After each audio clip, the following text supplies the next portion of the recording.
Hello families, welcome to my channel Being Mirandas. நான் உங்கள் Nithya Miranda. நாம் இருக்கிறது ஜொஹாரா பீச். நாங்கள் டென்ட் மட்டும் போட போகிறதில்ல. we have hired an RV. இது வந்து கேரவன் சொல்கிறாங்க இங்கே.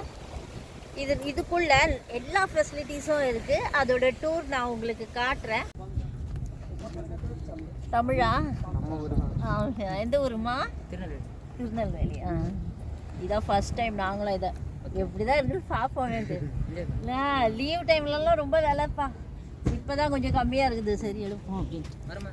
ஓகேவா, ஆல் தி பெஸ்ட். நல்லா இருங்க.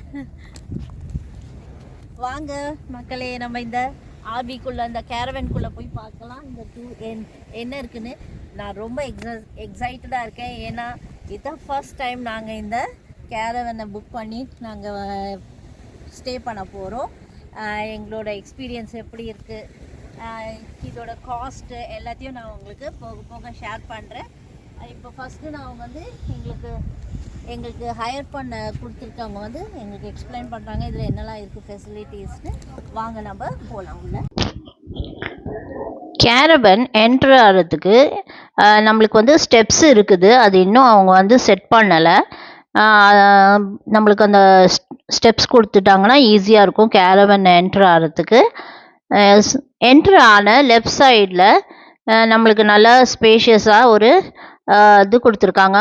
ஒரு மைக்ரோ ஓவன் வச்சுருக்காங்க. அங்கே மைக்ரோ ஓவன் ப்ளஸ் இதாக இருக்குது. நல்லா ஒரு 4 பேர் நிற்கிற மாதிரி தான் இருக்குது. ஸ்பேஷியஸாக மைக்ரோ ஓவன் கொடுத்துருந்தாங்க. கீழே வந்து பார்த்திங்கன்னா ஒரு சார்ஜிங் யூனிட்ஸ் கொடுத்துருக்காங்க. எது வேணால் ப்ளக் பண்ணிக்கலாம்.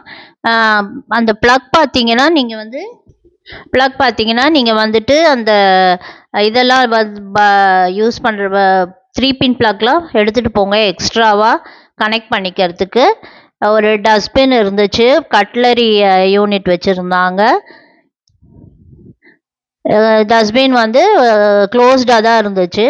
நல்லா எந்த ஸ்மெல்லும்லாம் வராது. நல்லா யூனிட்டு. அப்புறம் வந்து ஒரு ஃப்ரிட்ஜ் கொடுத்துருந்தாங்க. ஃபஸ்ட்டு ஓப்பன் பண்ண முடியல. கட்லரி யூனிட்ஸில் பார்த்தீங்கன்னா ஸ்பூன்ஸு, ஃபோக்கு அதெல்லாம் கொடுத்துருந்தாங்க.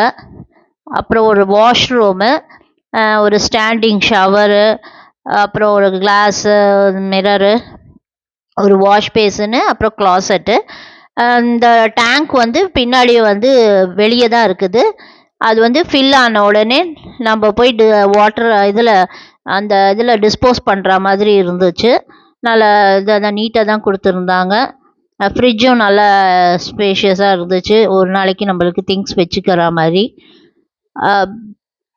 அந்த வாட்டர் டேங்க் லெவல்லாம் அங்கே வந்து இது கொடுத்துருந்தாங்க. ஒரு மீட்டர் மாதிரி அது காட்டிக்கிட்டே இருக்குது. நம்மளுக்கு எப்போ வாட்டர் எப்படி குறையுது, எவ்வளோ இருக்குது நம்மளுக்கு யூசேஜுக்குன்னெலாம் காட்டுச்சு. ஒரு பெட்டு இருந்துச்சு. நல்லா பில்லோஸு, பெட்ஷீட்டு எல்லாமே ப்ரொவைட் பண்ணியிருந்தாங்க.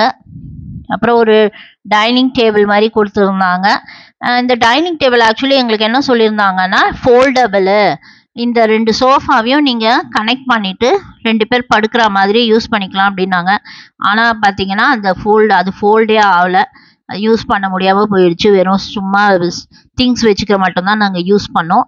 மேலே ஒரு பெட்டு ஸ்பேஸ் கொடுத்துருந்தாங்க. லேடரும் கொடுத்துருந்தாங்க. இது வந்து கேரவனில் வந்து ஒரு இது என்னென்னா, இது வந்து டிரைவிங் கேரவன்றதுனால இதான் நாங்கள் எடுத்துருக்கிற கேரவனோட டூரு.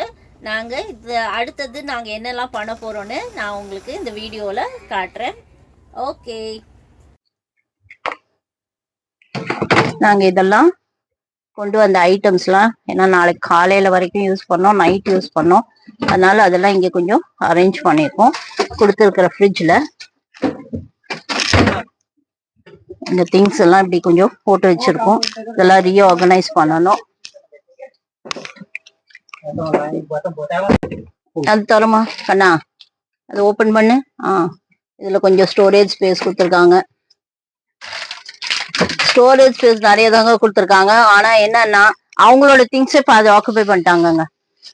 அவங்க நம்மளுக்கு கொடுக்குறேன்ற பேர் வழியில அவங்களோட குட் ரெக்ரியேஷன் பார்த்தீங்கன்னா அவங்களோட ரெக்ரியேஷன் அவங்களோட இதெல்லாம் வச்சிடுறாங்க இங்க. நம்ம இதை யூஸ் பண்ண மாட்டோம். வேக்யூம் கிளீனர் இவ்வளவும் வச்சுட்டா நம்ம எப்படி யூஸ் பண்றது? இது ஃபயர் பிளாங்கெட் இருக்கான். ஓகே, பிளாங்கெட்டுக்குள்ள என்ன இருக்கு? ஆனா அது திறக்க முடியல. ஃபயர் பிளாங்கெட்னு போட்டிருக்கான். இங்க ஒரு ஸ்டோரேஜ் ஸ்பேஸ் இருக்கு. அது என்ன திறந்து பாரு. இதோ இது. அங்க கொஞ்சம் யூட்டன்சில்ஸ் கொடுத்துருக்காங்க நம்மளுக்கு. நம்ம இதான் ஃபர்ஸ்ட் டைம்னால நாங்க எங்களுக்கு தெரியல என்னெல்லாம் வச்சிருப்பாங்கன்ட்டு. ஸோ நாங்களும் திங்ஸ் எல்லாம் எடுத்துன்னு வந்துட்டோம். Okay, it's a lesson. Okay, இதெல்லாம் ஒரு எக்ஸ்பீரியன்ஸ் தாங்க. வாஷிங் மிஷின் கூட கொடுத்துருக்காங்க. பீச்ல குளிச்சுட்டு நம்ம துணியை துவைச்சு எடுத்துக்கலாம்.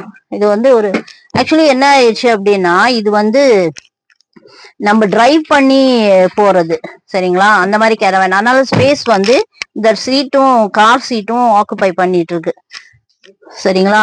ஆனா நாங்க வந்து அவங்கள வந்து இங்க பார்க் பண்ண சொல்லிட்டோம். ஸோ அதனால and they charge as 100 dirhams for that. அவங்களே வந்து டிராப் பண்ணிட்டு இந்த வேனை எடுத்துன்னு போயிடுவாங்க. நம்ம ரிஸ்க் எடுத்துக்க வேணான்ட்டு. ஏன்னா இவ்வளவு பெரிய வேன் நம்ம ஓட்டுனது இல்லை, அதனால சரிங்களா. இங்க ஒரு பெட் இருக்கு சரிங்களா. அதுக்கு லேடர் கொடுத்துருக்கான். கீழே லேடர் வச்சு நம்ம ஏறி போக வேண்டியதுதான். இதுல ஒரு 3 பேர் படுக்கலாம்னு நினைக்கிறேன். 2 பேர் ஒரு குழந்தை வச்சு படுக்கலாம். அங்கேயுமே 2 பேரும் ஒரு குழந்தையும் வச்சு படுக்கலாம். ஒரு நைட்டை அட்ஜஸ்ட் பண்ணி படுத்துக்க வேண்டியதுதான். நாங்க இந்த கேரவனை மெயினா சூஸ் பண்ணது டென்ட்லயே படுத்துடலாங்க. ஆனா என்னன்னா நம்மளுக்கு டாய்லெட் ஃபெசிலிட்டிஸ் இங்க துபாயில யுஏஇ பொறுத்த வரைக்கும் பீச் ஓரங்கள் எல்லாம் ரொம்ப கம்மி. ஸோ அதனால ஹோட்டல் போறோமே ஒரு வாட்டி இந்த கேரவன் எடுக்கலாம் அப்படின்னு சொல்லிட்டு. அதே மாதிரி என்னன்னா இந்த கேரவனோட ப்ரைசஸ்லாம் டியூரிங் கவர்மெண்ட் ஹாலிடேஸ்லாம் பயங்கரமா இதா இருக்கும், ரொம்ப ஹையா இருக்கும். இப்போ இந்த வந்து சீசன் நல்லா இருக்கு, பட் ஆனா வீக்கெண்ட்ஸ்னால கொஞ்சம் பெட்டரா ப்ரைஸ் எங்களுக்கு கிடைச்சது. இதோட டீடைல்ஸ் அதெல்லாம் கொடுக்குறவங்களுக்கு எங்களுக்கு வந்து இதை 1500 சார்ஜ் பண்றாங்க பர் நைட்டு. 24 ஹவர்ஸ்க்கு 2-3 ஹவர்ஸ் முன்ன பின்ன ஆனாலும் ஒன்றும் பிரச்சனை கிடையாது. ஏன்னா இங்க டிராபிக் அதெல்லாம் இருக்குன்றதுனால. இன்னொன்னு வந்து இவங்களை வந்து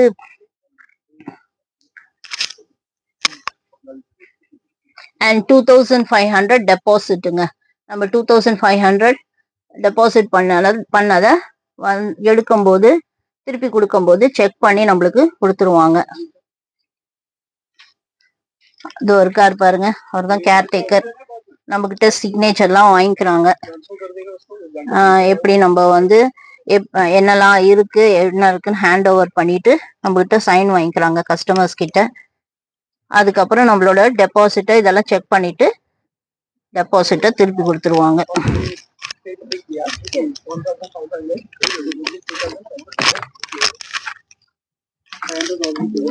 ஹலோ பாய்.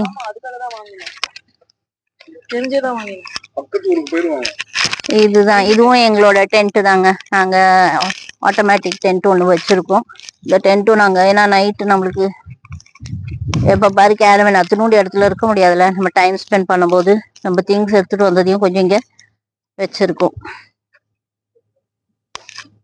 இன்னும் திங்ஸ் எல்லாம் இறக்க வேண்டி இருக்குது, கார்ல செட் பண்ணணும். மத்தியானம் நல்ல ஒரு 3 மணி இருக்குங்க. சரியான பசி எங்களுக்கு. யாரு ஃப்ரெண்ட்ஸ் எல்லாம் வர டைம் ஆகும்ட்டாங்க. அவங்க வேற ரூட்டை மிஸ் பண்ணிட்டாங்களா, அவங்களுக்காகலாம் வெயிட் பண்ண முடியாது. நம்ம கட்டுக்கு சாத கூடைய தொரடா வச்சு சாப்பிட்டு முட்டிப்போம் நம்ம வேலையை அப்படின்னு சொல்லிட்டு. ஏன்னா கிளைமேட்டுக்கு சாப்பாடில் வேற சில் நைட்டே போச்சா, வேணாம் யாருக்கும் வெயிட் பண்ண வேணாம், நம்ம பசி நம்ம கை சாப்பாடு எடுத்துன்னு வந்துட்டோம். அதனால சொல்லிட்டு சாப்பிட உட்காந்துட்டேன் நான். முதல்ல நல்லா லெமன் ரைஸு, தக்காளி சாதம், அந்த இது முறுக்கு, நல்ல ப்ரான் ஃப்ரை எல்லாம் வச்சு அமுத்தி நல்லா சாப்பிட்டோம். சாப்பிட்டுட்டு கொஞ்ச நேரம் ரெஸ்ட் எடுத்தோம். ரெஸ்ட் எடுத்த உடனே அந்த காற்றுக்கும் இதுக்கும் ஃப்ரெண்ட்ஸ் எல்லாம் வந்துட்டாங்க. வந்த உடனே சரின்னு சொல்லிட்டு கொஞ்ச நேரம் பீச்சில் விளையாடிட்டு நல்லா காத்தடிக்குது, அடுத்தது என்ன காப்பி தான் அப்படின்னு சொல்லிட்டு எங்கள் வீட்டுக்காரன் ஒரு காஃபி அப்படின்னாரு. கடையை போட்டோம். நாங்கள் கடையை போட்டு கொண்டு போன சர்க்கரை காஃபி தூள்லாம் போட்டு அங்கேயே ஸ்டவ் பக்கத்துலேயே அது கனெக்ஷன் கேஸ் கனெக்ஷனும் அந்த கேரவல்லே குடுத்துருந்தாங்க. ஸோ அதில போட்டு நல்ல ஒரு காப்பி அடிச்சுக்கிட்டே இருந்தோம். அங்கேருந்து பார்த்தான்னா ஒருத்தன் வந்து, "என்னடா கையில என்னமோ ஃபிஷிங் ராட் மாரி இருக்குதே!" அப்படின்னு சொல்லிட்டு விலை பேசினா, ஒரு ராடோட விலை ரூ. 120 120 ஐயோ! என்னடா அது என் பையன், "அம்மா புடிச்சு போடுங்களாம். துபாயில கடையிலலாம் ரூ. 400 கிட்ட விக்கிறான். செம்ம ரேட்டுமா" அப்படின்னு சொல்லிட்டு 2 ராடு வாங்கி புடிச்சு போட்டோம். பார்த்தா காட்டன் கேண்டிலாம் வித்துட்டு போனான். ரொம்ப சந்தோஷமா இருந்தது. ஆளுக்கு ஒண்ணொண்ணு ஒரு பாக்கெட்ட வாங்கி சாப்பிட்டுட்டே இருந்தோம். அதுக்குள்ள நைட் டைம்ல இன்னொரு ஃப்ரெண்டும் வந்து ஜாயின் ஆயிட்டாங்க. நாங்க வந்துட்டு ஃபிஷிங்க்கு ரெடி ஆகிட்டோம். பேட்லாம் ரெடி பண்ணிட்டு இருந்தான். ஃபிஷிங் பண்றது அவ்வளோ ஒண்ணும் ஈஸியான வேலை இல்லைங்க. நம்ம ராடெல்லாம் வாங்கினா கூட அதை கரெக்டா அந்த ஸ்ட்ரிங்ஸ் எல்லாம் வந்து நம்ம ரெடி பண்ணி வச்சுக்கணும். ஹுக்கெல்லாம் மாட்டி பார்த்தீங்கன்னா, என் பையன் வந்துட்டு ப்ரான் ரெடி பண்ணுறான். அதான் பேட்டாக நாங்கள் யூஸ் பண்ண போகிறோம். நீங்கள் வந்து நம்ம எது வேணால் யூஸ் பண்ணலாங்க. ஆனால் ஃப்ரெஷ்ஷாக இருக்கணும். இது இந்த சாலை மீனோட வேஸ்ட்டு, ஹெட்டு, தலை, குட்டி குட்டி மீன்கள், நெத்திலி எது வேணால் யூஸ் பண்ணிக்கலாம். ஆனால் அது ஃப்ரெஷ் மீனாக இருக்கணும். அப்போ தான் அந்த ஸ்மெல்லுக்கு வந்து ஃபிஷ்ஷுங்க வந்து அட்ராக்ட் ஆகும். Good morning friends. என்னடா அது நைட்டு மீன் பிடிக்கிறத காட்டும், ஆனால் மீனை காணுமேன்னு பார்த்தீங்களா? மீன் ஒன்றுமே கிடைக்கலங்க. நைட்டு சரியான காற்று வேறையா, அந்த ராக்ஸ் ஃபுல்லாக ராக்ஸுங்க. குக்கு மாட்டுறதும் அந்த மீன் அந்த இதை எடுக்கிறதுமே சரியாக போயிடுச்சு. பெட்டு நிமிர்ந்துச்சு. சரின்னு சொல்லிட்டு காலையில் அந்த வியூ எல்லாம் ரசிச்சுக்கிட்டு, நம்மளை சுற்றி எத்தனை பேர் இருக்கிறாங்க, எல்லாரும் ஊரை காலி பண்ணிட்டாங்களா, நம்ம மட்டும்தான் இருக்கோமான்னு சுற்றி பார்த்துக்கிட்டு இருந்தேன். பார்த்தா நம்மளை சுற்றி கொஞ்சம் மக்கள் இருந்தாங்க. எல்லாரையும் பார்த்துட்டு அப்படியே ப்ரஷ் எல்லாம் பண்ணிட்டு அங்கே அந்த கடலை பார்த்துக்கிட்டு அப்படியே அந்த பேக் வாட்டரை பார்த்துட்டு உட்காந்துட்டே இருந்தோம். திடீர்னு பார்த்தா என் பையன் ஒரு கையில் ஒன்று பிடிச்சிட்டு வந்தான். அம்மா இங்கே பாருங்க அப்படின்ட்டு. என்னன்னு பார்த்தா நண்டுங்க. நல்ல பெரிய நண்டு மாட்டிச்சுங்க அன்னைக்கு. என் மருமகளை ஒன்று பிடிச்சா 2 நண்டு. சரியான வேட்டை தான். சரி மீன் கிடைக்கலன்னா என்ன, மீனை போட்டு நண்டை பிடிச்சிட்டோங்க நாங்க. ஆஹா, இந்த சீசனுக்கு நல்லா 2 நண்டு பிடிச்சிட்டோம்டா. ஒரு நண்டு தொக்கு போட்டுற வேண்டியதுதான் காரசாரமா அப்படின்னு சொல்லிட்டு ரெடி ஆயிட்டோம் ஒரு நண்டு தொக்கு போடுறதுக்கு.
இன்னைக்கு எங்க வீட்ல என்ன சமையல்னு பாத்தீங்கன்னா, நேத்து நாங்க பிடிச்சிட்டு வந்த நண்டை நைட்டே கிளீன் பண்ணி வச்சுட்டோம். அதுதான் இன்னைக்கு தொக்கா பண்ண போறேன் நானு. அதே மாதிரி எங்க வீட்ல விளைஞ்ச வெண்டைக்காய், அதுவும் கொஞ்சம் முருங்கைக்காவும் இருக்கு. அதை போட்டு சாம்பார் பண்ண போறேன். கிராப் தொக்குக்கு தேவையான பொருட்கள்: 2 பாம் சைஸ் நண்டு, 4 tablespoon coconut, 1/2 cup coriander leaves, 1/2 cup curry leaves, ஒரு பெரிய டொமேட்டோ, 2 மீடியம் சைஸ் ஆனியன், 8 மலைப்பூண்டு பல், 2 இன்ச் இஞ்சி, 2 பச்சை மிளகாய், 1 tablespoon pepper, 1 tablespoon சோம்பு, 1/4 டேபிள் ஸ்பூன் கசகசா, 1 டேபிள் ஸ்பூன் தனியா, 1/2 டேபிள் ஸ்பூன் சீரகம். இப்ப செய்முறைய பார்த்துடலாம். தொக்கு செய்யறதுக்கு ஒரு பேன்ல ஃபர்ஸ்ட் நம்ம வச்சிருக்கிற கரம் மசாலா எல்லாத்தையும் ட்ரை ரோஸ்ட் பண்ணிடலாம்.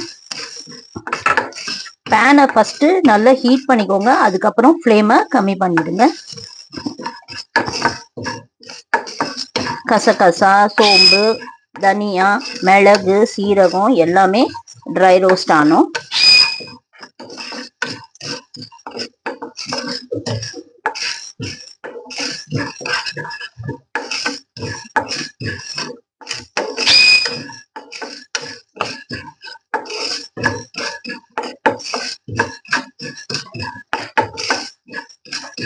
அந்த கரம் மசாலாவோட வாசனைகள்லாம் வந்த அப்புறம் நம்மளுக்கே நல்லா தெரியும், பக்கத்துல நிற்கும் போது அந்த வாசனைகள் வர ஆரம்பிக்கும்.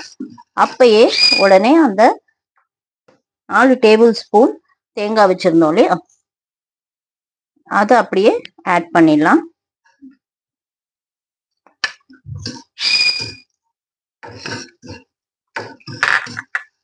இது பிரவுன் ஆனோன்லாம் இல்லை, கொஞ்சம் வறுத்தா போதும்.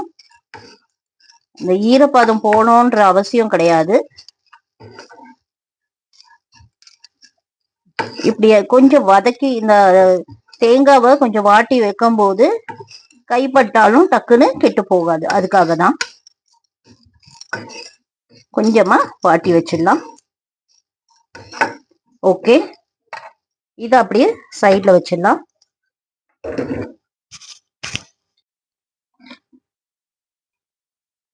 தொக்குக்கு தேவையான கொஞ்சம் ரிஃபைன்ட் ஆயிலும்,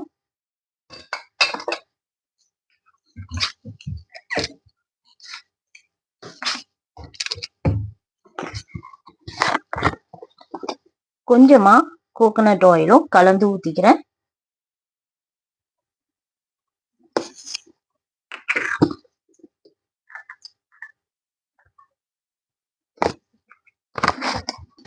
ஆயில் ஹீட் ஆயிடுச்சுன்னு பார்த்த உடனே நம்ம வச்சிருந்த 2 ஆனியன் அண்ட் 2 பச்சை மிளகாய் அண்ட் ஆனியன், அது ரெண்டுத்தையுமே ஆட் பண்ணிடலாம். ஆட் பண்ணிட்டு நல்ல வெங்காயம் வந்து சுருள கொஞ்சமாவது ப்ரௌனா ஆகணும். அப்பதான் அந்த தொக்கு நல்லா இருக்கும். அது வதங்கின அப்புறம் நம்ம வச்சிருந்த இஞ்சி பூண்டை ரொம்ப பேஸ்டா அரைக்காம கொரன்னு அரைச்சு அதையும் சேர்த்துக்கலாம். ஓகே, பூண்டு நல்லா ஓரளவுக்கு அங்கங்க ப்ரௌன் ஆயிடுச்சு. இப்போ நம்ம தக்காளி சேர்க்கிறோம். தக்காளியும் நல்லா ஒரு சாப்பர்ல போட்டு ரொம்ப ஜூஸ் மாதிரி அரைக்காம கொஞ்சம் பியூரியா அரைச்சிருக்கேன் நான்.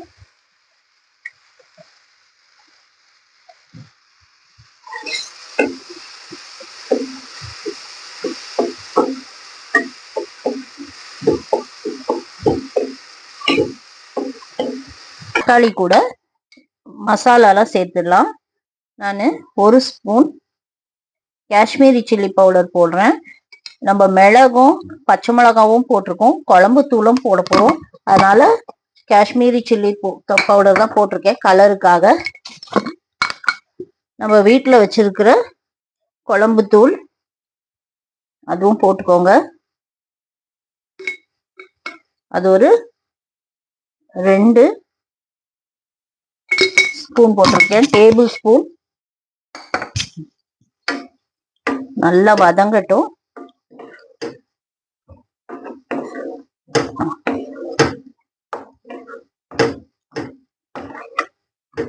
இப்போ இதுங்க அப்படியே இதுல தொக்குல எண்ணெய் பிரிஞ்சு வரணும். அப்ப அந்த மசாலா நல்லா ஃப்ரை ஆகணும். இதுல பச்சை வாசனை போகும்.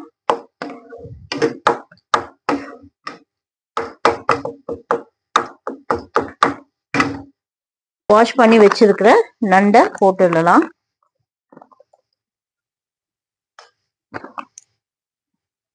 இந்த நண்டு உடம்ப வந்து அப்படி 4ஆ பிரிச்சு போட்டிருக்கோம். இந்த இது இருக்கு இல்லையா, இத கொஞ்சம் உடைச்சு போடலாம். அப்போ மசாலா உள்ள நல்லா இறங்கும். இப்படி பாத்தீங்கன்னா கொஞ்சம் உடைச்சு அதுல போட்டீங்கன்னா அந்த மசாலா உள்ள இறங்கும். சாப்பிட்றதுக்கும் ஈஸி. ஏன்னா இதெல்லாம் திக்கா இருக்கிறதுனால உள்ள மசாலா இறங்காது.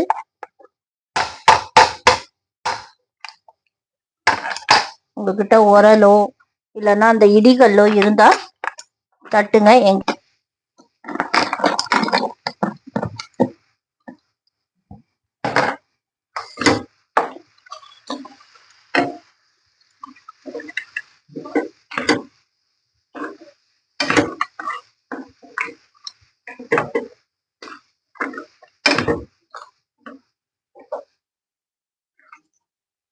இதுக்கு தேவையான உப்பு சேர்த்துறேன். நான் ஒரு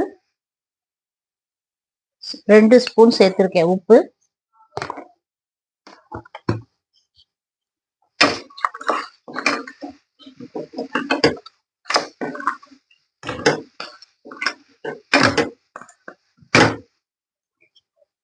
கொஞ்சமா இதுல தண்ணி அலசி ஊத்திடலாம். கொஞ்சம் போதும். அலசி ஊத்திட்டு அப்படியே மூடி வச்சிருவோம். ஒரு பெரட்டிட்டு அந்த நண்டுல எல்லாம் இந்த மசாலா கோட் ஆகணும்.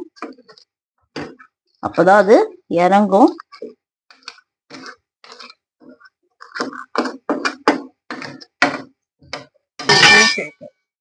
இத மூடி போட்டு வச்சிடலாம். நான் ஒரு 5 minutes அலாரம் செட் பண்ண போறேன். Alexa, set timer for 5 minutes. 5 minutes. Starting now. Okay families, நீங்க இந்த வீடியோல நாங்க கேம்பிங் போனது, ஆர்வி எடுத்து நாங்க ஸ்டே பண்ணது, ஃபிஷிங் பண்ணது, எங்களுக்கு ஃபிஷ் கிடைக்காம கிராப் மாட்டினது, அந்த கிராபை கிளீன் பண்ணி நாங்க இப்போ தொக்கு பண்ணது எல்லாமே நீங்க பார்த்து ரசிச்சிருப்பீங்கன்னு நினைக்கிறேன். என்னுடைய வீடியோஸை சப்போர்ட் பண்ணுங்க. அதே மாதிரி பிடிச்சிருந்தா லைக் பண்ணுங்க, ஷேர் பண்ணுங்க, கமெண்ட் பண்ணுங்க. என்னோட ஃபேமிலிஸ்ல நீங்க நிறைய பேர் வந்து ஜாயின் பண்ணணும்னு நான் ரொம்ப விருப்பப்படுறேன். உங்களை நான் அடுத்த வீடியோல சந்திக்கிறேன்.